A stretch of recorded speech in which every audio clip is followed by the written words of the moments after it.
أعوذ بالله من الشيطان الرجيم بسم الله الرحمن الرحيم وبه نستعين وهو خير المعين وصلى الله على سيد الأنبياء والمرسلين وعلى آله الطاهرين المعصومين أما بعد۔ علامہ اقبال کا یوم پیدائش 9 نومبر، اس حوالے سے یہ گفتگو پیش کر رہے ہیں، اور موضوع ہماری گفتگو کا نہج البلاغہ اور علامہ اقبال کا پیغام۔ ہم اکثر ایک شعر علامہ اقبال کا پیش کرتے رہتے ہیں، فارسی نظم کا ایک طویل سلسلہ، اور اس کا شعر نمبر 7 ہے۔ جناب علامہ اقبال نے امیر علیہ السلام کے کلام کے بارے میں فرمایا: قوت دین مبین فرمودش، کائنات آئین پذیر از دودش۔ کہ علی علیہ السلام کا قول امیر علیہ السلام کے فرمان حقیقت میں دین کی قوت کا ذریعہ ہیں، اور کائنات کو اگر کوئی زندگی گزارنے کے لیے آئین ملا ہے تو بہترین آئین علی کی اولاد اور خاندان سے ملا ہے۔ یہ وہ مشہور نظم ہے علامہ اقبال کی جس کا عنوان ہے در شرح اسرار اسماء علی مرتضی، جس کا پہلا شعر ہے: مسلم اول شہ مرداں علی، عشق را سرمایہ ایمان علی۔ اس میں علامہ اقبال نے امیر المؤمنین کے فرامین کو دین کی قوت کا سبب قرار دیا ہے، اگرچہ جناب امیر علیہ السلام کی تلوار کا ذکر بھی کیا ہے۔ اس شعر کے بعد 8واں شعر جو ہے وہ ہے: مرتضی کے تیغ او حق روشنس، بوتراب از فتح اقلیم تنس۔ ایک شعر واقعاً عظمت جناب امیر علیہ السلام کے لیے بہترین ذریعہ ہے، لیکن یہاں اس شعر میں دیکھیے مرتضی کے تیغ او حق روشنس، علی کی تلوار سے حق آج تک روشن ہے۔ یعنی تلوار کا بھی ذکر ہے، لیکن تلوار سے پہلے کلام اور فرامین امیر المؤمنین کا تذکرہ کیا۔ اس حوالے سے جوانوں سے یہ گزارش ہے کہ آپ علامہ اقبال کو بالخصوص اردو کلام ایک دفعہ پڑھیے، اور جب علامہ اقبال کے کلام کو پڑھیے تو اس کو مد نظر رکھیے کہ جناب علامہ نے جناب امیر علیہ السلام کے ان فرامین کو کس انداز میں پیش کیا۔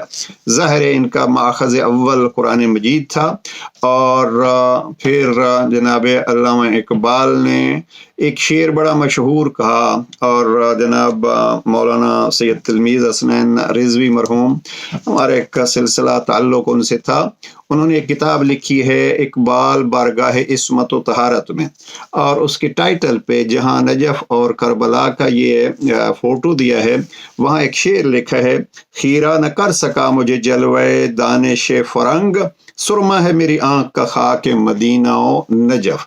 اب یہ خاک مدینہ و نجف اگر انسان کی بصیرت میں آ جائے تو پھر کوئی اور چیز خیرہ نہیں کر سکتی، کوئی اور چیز آنکھوں کو ادھر ادھر متوجہ نہیں کر سکتی، بلکہ پھر مدینہ اور نجف کی ہی باتیں ہوتی ہیں۔ اور مدینہ اور نجف کی باتیں حقیقت میں جناب امیر علیہ السلام اور جناب پیغمبر اکرم کے فرامین حقیقت میں قرآن کی تفسیر ہیں۔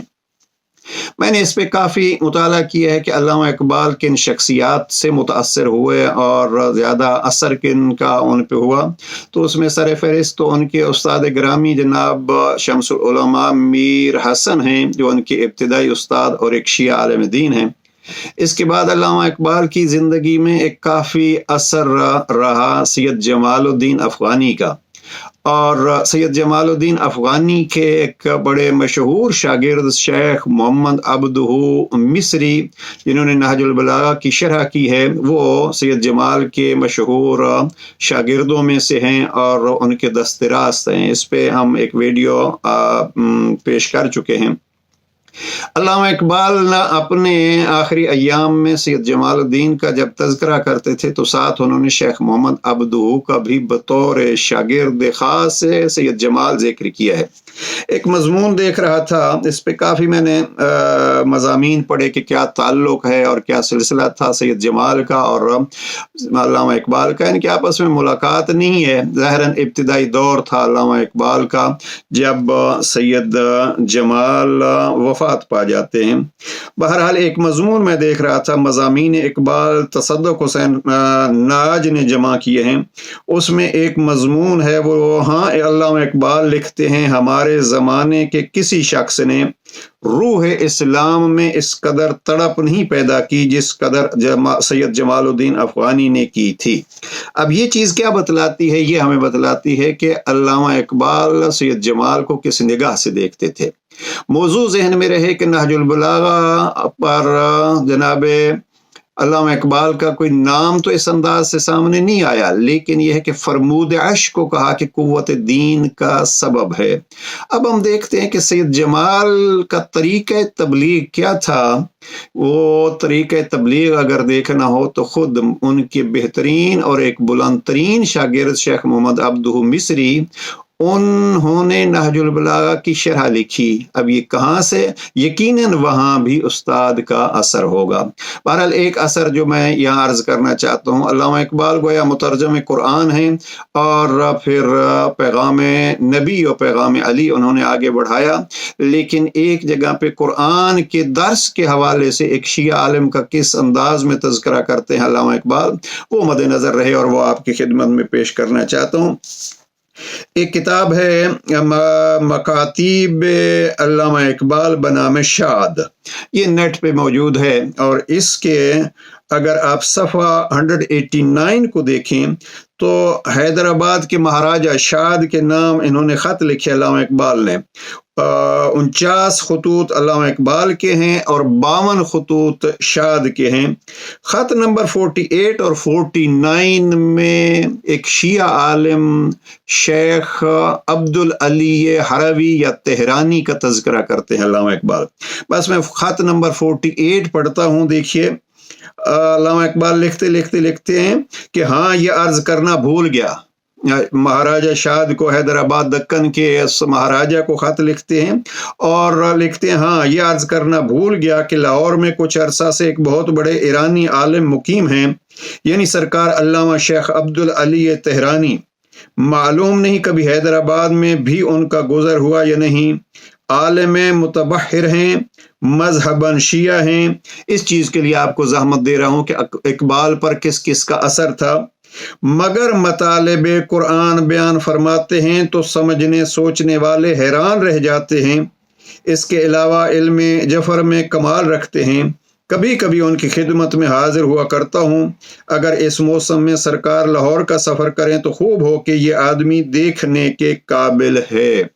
1922 میں عبدالعلی ہروی کی رحلت ہوتی ہے، اور عبدالعلی ہروی وہ شخص ہیں جو برلن میں جاتے ہیں، اور ان کا بڑا مشہور واقعہ ہے نہج البلاغہ کے حوالے سے کہ علامہ عبدالعلی ہروی کہتے ہیں کہ میں برلن جرمنی میں گیا تو وہاں میں نے عربی کے ایک پروفیسر کے ہاتھ میں ایک کتاب دیکھی، اور وہ کتاب کو لہرا کے کہہ رہے تھے کہ یہ ہے معجزہ مصطفیٰ۔ تو میں سمجھا کہ قرآن مجید ان کے ہاتھ میں ہوگا۔